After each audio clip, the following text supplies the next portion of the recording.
Good day. On behalf of my colleagues here, our respects to Ryland Campbell and condolences to the family and friends of one of those Jamaicans who went into the leadership and ownership of financial institutions at a time of peril in this country.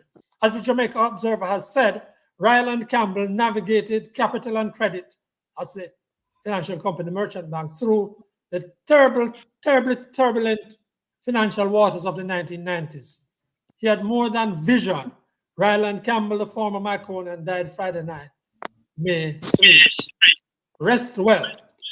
This is a Frankly Speaking Jamaica podcast, episode 118. I'm Franklin McKnight. Our special guest this week is Patrick Maitland, publisher and journalist, and here today as a member of the diaspora. Now, we have our regular insightful commentators, Desmond Richards, Mary White, and Winnie Anderson Brown. First, we hop around the table as our format to hear what each is taking on this week. Mary, let's start with you. What are you taking on this week? I am back with looking at the must-dos for a long, unhappy marriage. And I will tell you that I have narrowed it down to three things based upon the response from the guys, especially the guys on the street. So you want to stay tuned for this if you're in a relationship or in a marriage. 3 tips on how to stay married long and happily. Yes. Winnie, where are you going? Today is it is World Laughter Day, which is celebrated. We have been celebrating, and I just want to speak to laughter this week. Beautiful. Laughter. Desmond, do you have a laughing matter? There's nothing for me to laugh about. There are too many problems around us. For example, in the Caribbean, the labor issues, right? And specifically fixed term contracts. See, one of the things that we have to understand, that the problems that we are having in Jamaica is a Caribbean problem. When you talk to Caribbean people, the crime problem, the labor issues, the social and economic issues that we are having in Jamaica, they are having the same thing. Remember, one of the things we must always remember, the Caribbean, we are one people. Remember how we came here. We'll talk about that. Okay, beautiful. Now, you said that there's nothing to laugh about, but I'm sure when we come around to Winnie, she will tell us why you need to laugh, even under adverse circumstances. We don't yet have Patrick Maitland. We still expect to have him. But so we're going to, where we're going to start? We're going to start with Mary on her work. It's work, Mary's hard work in finding out for us. What's the formula? Go ahead, Mary, please. And I suppose that laughter or a pleasant personality does help in relationships. So even though it's not going to be listed today as one of the things, I just want to say, Winnie, I'm with you. And people that are pleasant are much easier to live with if you laugh at even the stupid things, the serious things. So today I found out, I spoke to divorced guys because I thought to myself that who would have a good perspective as to what makes a marriage last or a relationship? And I said, let me go to the guys who are divorced. See if they learned anything or if they had any insights that if they had knew then, they could still be married now. And amazing that was, because those divorced people were saying to me, listen, it's just a pity that our marriage didn't last. And here we've made some blunders and some mistakes. And here, after so many years, here are some of the things that I think if we had done differently, we could have still been married today. One of them is sex on demand. Some of them went into lengths to explain to me about the lock shop problems that they had in their marriage. To say that when they What? were Sorry, Mary, I didn't hear that. Some of them explain. lock shop Oh, syndrome. lock shop. Lock Okay. shop Yes, syndrome. lock the shop, man. Yes. Yes. Okay. Said that when they were having problems in the marriage, disagreements and so on, the other party would withhold sex from. And I'm like, if you're having an altercation in a relationship, I'm not going to be emotionally invested to have sex. But what I find out is that that doesn't stop the other partner, especially the man, from wanting to have him sex. And we can go back being mad after that. That's okay, but he wants his sex. So when the woman, especially who is emotionally bound up, lock the shop on him, then sometimes that leads to infidelity in the marriage, which can cause the breakdown. The second one is role respect. And they explained to me that with the dynamics of relationship, especially these days where the woman have more money than the man, women tend to become masculine in energy and emasculate the man, so the man doesn't feel like he's the leader or in the relationship he doesn't get a chance to play his role, and she doesn't respect his role as the provider and the patriarch in the relationship, even though he's bringing in less money. So the man would start feeling belittled, and him have another woman out there, of course, who is making him feel like the big man, because you as his wife with your more Excuse. you as his wife with the more money, emasculated and deball him, so him go out to another woman who pump it up and make him feel like a real big man. That the third and final one is Winnie is shaking her head, but you go to the third one, please. You go ahead. the breathing space. They say even though you're one in a relationship, in a marriage, especially, you still need time to be you in that oneness. And this so you have to respect that in a partner, to giving it time, whether it is time with friends, time by himself, time to pursue the things that are important to him, and not crowd him or throw too much emotional baggage on him so he feels bombarded all the time and having no time for himself. Those are the three top things that came out as the must-do secrets for a long and happy relationship or marriage. Mary, thank you very much. So you're saying sex, On money, demand, and time, on-demand sex. yes. And you did make a clarification saying that it's mainly women who, because I don't think men withhold sex at any time at all. That's what I learned. That is mostly the women with their emotional will do it, but the men are always ready, whether you have a fight or a war. All right, let me just welcome Patrick Maitland. We're coming to you shortly, Patrick. But Winnie, I see you violently shaking your head there. So go ahead, Winnie, please. I have too much to say, so go to Patrick. No, man, we want to hear your response. I'm sure Mary wants to hear your piece of your response. What you thinking, Winnie? Let's hear the piece of your response. I'll just see if I can put it succinctly. Cheaters cheat. They don't need any excuse. And whether they're male or female, cheaters cheat. So when it comes to withholding sex, it's not a gender thing. It's a people thing. Absolutely. You mean men also withhold sex? No, the cheating. No, it's not a gender thing. It's a people thing. Okay. Absolutely. Both of them. I agree. Both of them. Withholding sex is not a gender thing. It's a people thing. Men can use it as a weapon, and women too. Agree. All right. Okay. Desmond has reserved his comments. Patrick, we welcome you. Now, for everyone who's been following, we have been following this matter of the diaspora conference. Next month, there's going to be a big conference in Jamaica, and that has been riven with controversy. Now, in the last two, frankly speaking, Jamaica podcasts, we have heard arguments of dissent, mainly that the government seems to be wanting to take over and run the conference. Patrick Maitland has some familiarity with the issues and some other views. So, Patrick, go ahead, please. Patrick, are you hearing us? Go ahead, Patrick. You are muted, Patrick. I don't know why you are muted. I don't know why Patrick is muted. Go ahead, Patrick. No, we're not getting Patrick. He's muted. Patrick, you are muted. I don't know what's happening there. So let's go on to Desmond and see if we can come back to Patrick. Patrick is a seasoned man on these things, so he should know that he's muted. I don't know what's happening there. Joshua, Yes. can you help us? Yes, Desmond. You go ahead, please, Desmond. Yes, as I was saying that the issues, labor issues in the Caribbean. Now in Jamaica, we have hundreds, thousands of workers who are on fixed term contracts.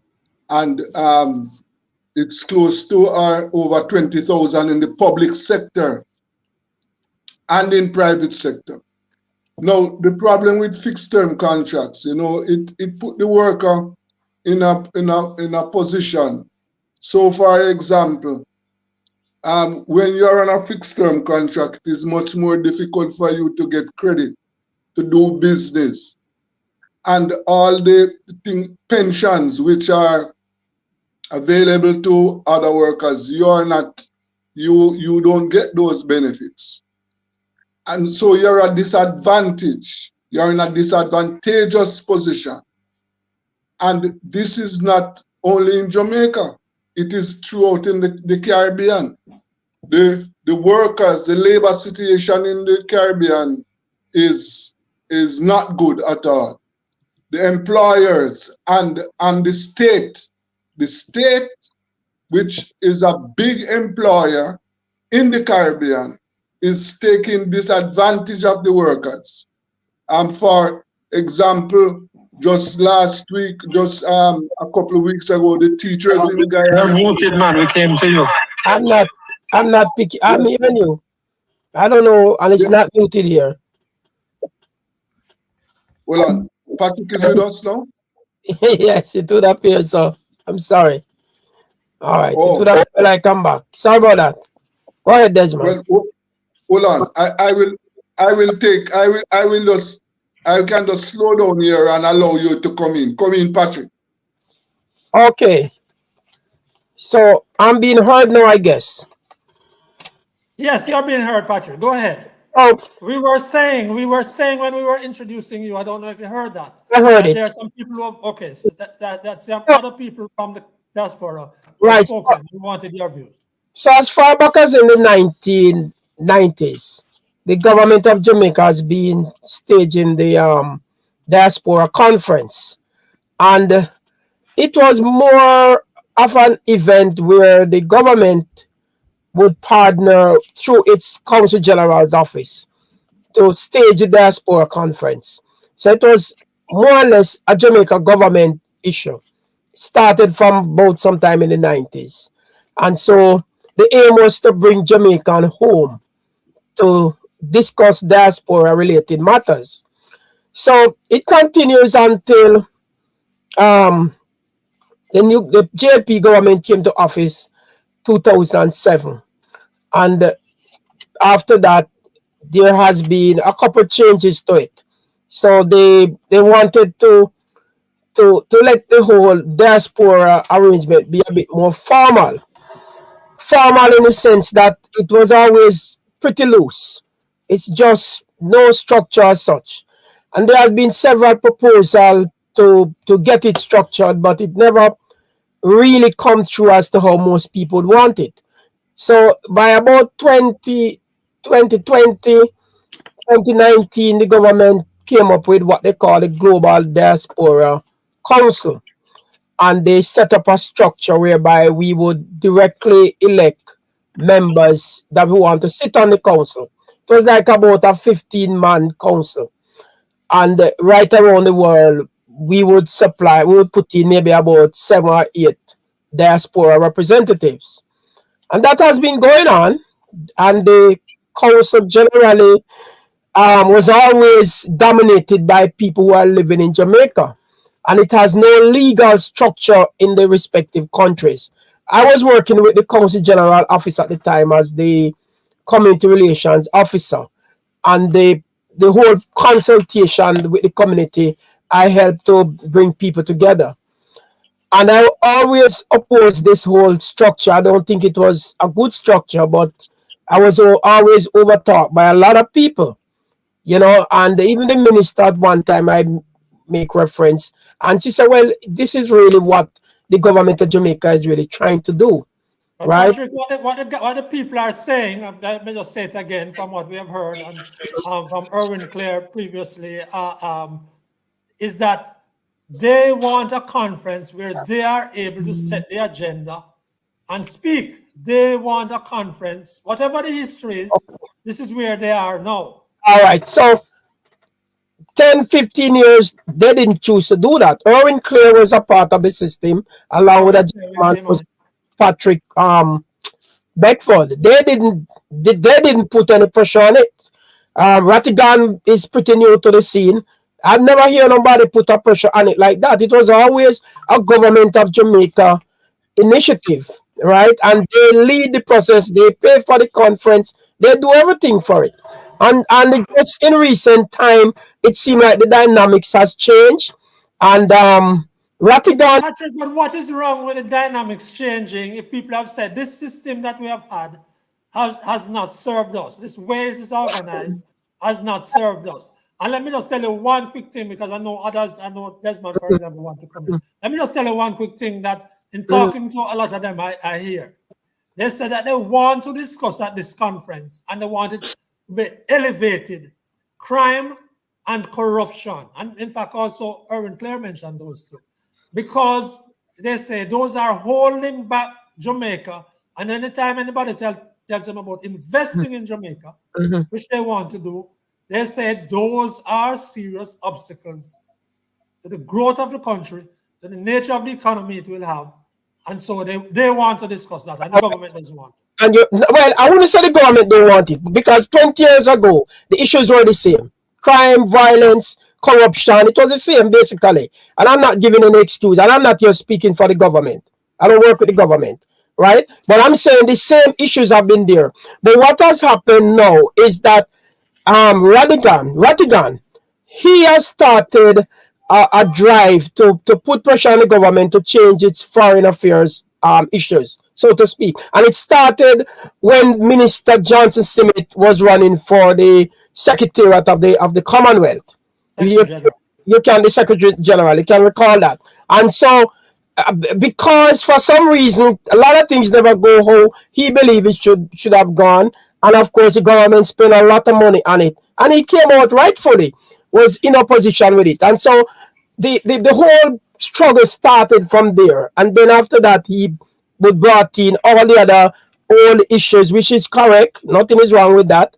And then another step now that I have a problem with him. He's trying now to capture the name that the government and people always come up with, the Global Diaspora Council. They did not register it because as a foreign country, based on the agreement that the Geneva, I don't remember the name of the convention. They would not be able to register a corporation just like that. So they did not register the Global Diaspora Council in America. So what Rattigan has done, he has captured the system.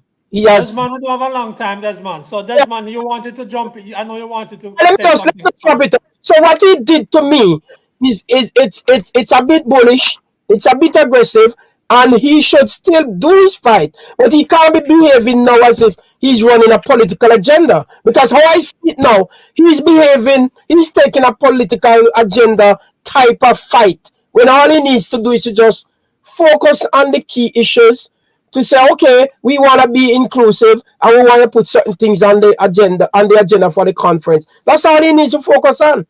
But Rattigan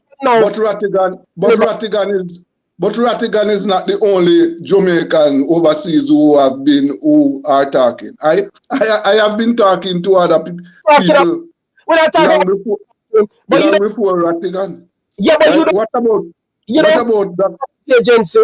You don't capture an organization that the government has set up. You don't capture the name. You don't go ahead and right. You don't. Maitland. Mhm.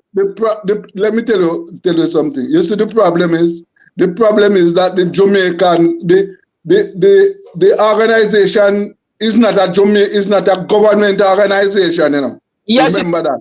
It is. It is an organization representing the interest of the people living in the diaspora. That is what it is supposed to be. It is not supposed to be a government-dominated organization. And therefore, what needs to be done is for the government to meet and discuss and iron out the issues with the people. For example, the government ought not to have the right to nominate who they want to nominate on the board. No, they ought not to have that right. All right, let me tell you the weakness. I'm in the diaspora long time. We have failed to organize ourselves. We have failed to put in place our organization that represents us. And as a result of that, we are where we are now. The government decided that this is a machinery they want to use to liaise with us and to work with the diaspora. They have a right to do that. They set up their global diaspora council and they put it with whoever they want to put. And they say to us, you could have some members, elect the members, and we elect the members and we put them on it. It's their agenda. It's we should fix our house, set up our thing, and do what we need to do. You can't blame them. They have to do what they want to do. The other thing, the issues that they want to be discussed are not issues that are favorable with the government, right? And yes, these issues are there for a long time, but they have not been discussed. Crime and corruption are two of the most fundamental problems affecting Jamaica right now, right? And the government policies addressing these matters are not working as we speak. Yes, the murder numbers are down, but there are over 300 murders since this year, and every day in Jamaica, every day somebody is killed. Yes, and the most troubling part about it, that these murders are being committed in places where they have not been murders for 50 years, right? There are some fundamental issues affecting us which must be discussed, and they are not popular. So who are stopping us from discussing? We'll give you the last word before you leave, but in your last word, where do you think it should go now, Patrick? Given the conference is going ahead, okay, they're not boycotting it. All right, so what do you think should happen now?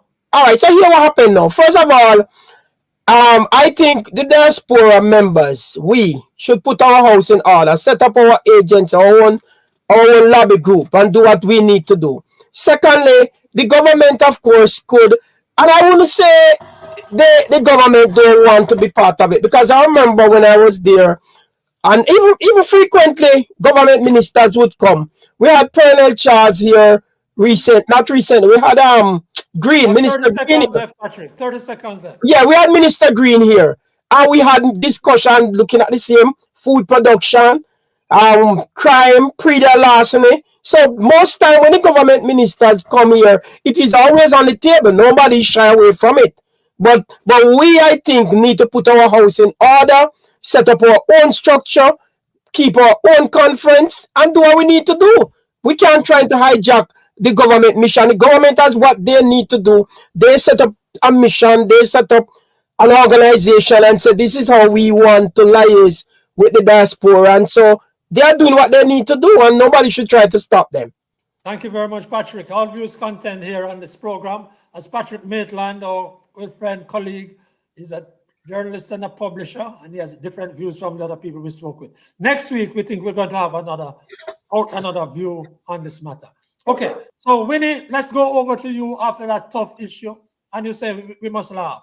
Okay, before I even mention laughter, it's important for us to understand that laughter is not necessarily about mirth.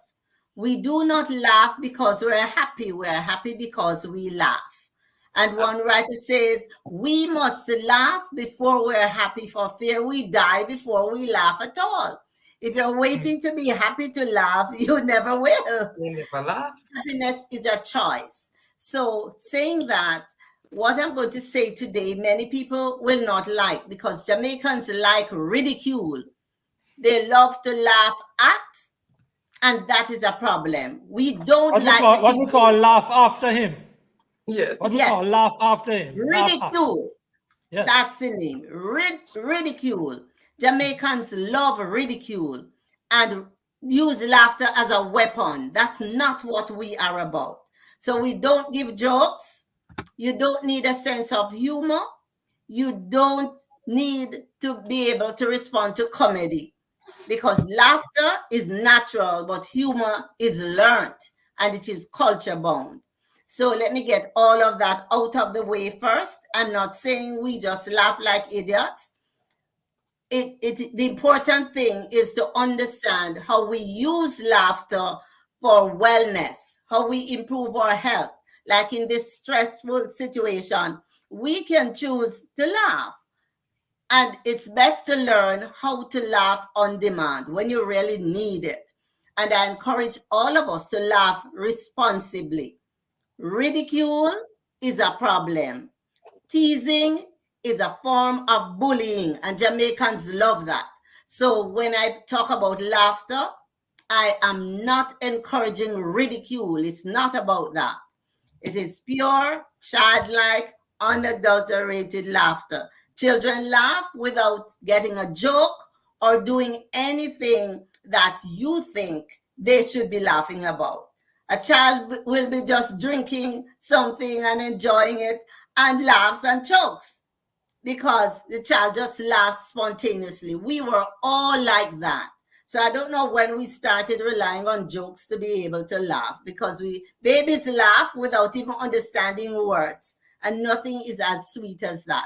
So it would be remiss of me not to remind Jamaicans that ridicule is not a good thing. Laugh as much as you want, but avoid ridicule. Laughter, don't use your laughter as a weapon. Laugh to heal and not to hurt. And you're saying we don't need a sense of humor to be able to laugh? No, we were born with it. So all you need to do is go, ha, ha, ha. And just go ahead and laugh. And laugh for what? No, you don't need a for. Just laugh. That's okay. What we all used to do that as children. But don't we laugh when we get jokes? Not necessarily. Jokes. That is when I laugh. I don't go about laughing. I laugh when I get jokes. That is it. And jokes I always get. That is it, because that is you. So you think of a joke. Most times it is at somebody else's expense. And that is the challenge. Nobody likes to be laughed at. Nobody. Final word that is from Winnie. But before I say farewell, I must tell you my distress at 2 murders last week on this north coast side of Jamaica. 47-year-old woman butchered in the home of a relative of her lover in Comfort Castle, Portland.